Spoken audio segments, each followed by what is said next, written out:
সর্বপ্রথম জান্নাতীদেরকে কি খাওয়ানো হবে জানেন? মাছের ভুনা কলিজা। মাছের ভুনা কলিজা পেয়ে জান্নাতীরা কোপায় ফেলবে, খাইতে খাইতে শেষ। ফেরেশতারা বলবে এত খাইয়েন না, সামনে আরো আছে। বড় বড় পার্টি হবে, খাওয়া দাওয়া শুরু হবে। এবার কলিজা ধুইয়া জান্নাতীরা কোপানো শুরু করবে পাখির ভুনা গোশত। সুবহানাল্লাহ পড়েন। একটার চেয়ে আরেকটা সুস্বাদু। জান্নাতীরা জান্নাতে যখন ফলমূল খাবে, ফলমূলগুলো যখন তাদের কমন করে যাবে, তারা বলবে আল্লাহ এই কমন ফল দিলেন কেন? জান্নাতীদেরকে কমলা দিলে জান্নাতীরা বলবে কমলা দিছেন কেন? কমলা তো দুনিয়ায় খাইছি। কলা দিবে, তো কলা দিছেন কেন? কলা তো দুনিয়ায় খেয়েছি। আল্লাহ বলবেন এই কলা দুনিয়ার কলার মতো না।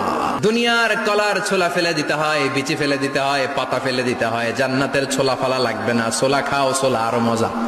খাবারের পর্ব শেষ, এবার ড্রিঙ্কস এন্ড বেভারেজ। 4 ধরনের শরাব থাকবে আপনাদের জন্য। নাম্বার 1 মিনারেল ওয়াটার, বিশুদ্ধ পানি। নাম্বার 2 দুধের ঝর্ণা। নাম্বার 3 মধুর ঝর্ণা। নাম্বার 4 মদের ঝর্ণা। প্রাণ ভরে জান্নাতীরা এই মদ পান করবে। দুনিয়াতে মদ খাওয়া আমাদের জন্য হারাম। আমরা দুনিয়াতে মদ খাবো না, জান্নাতে যে খাবো কোপায়া।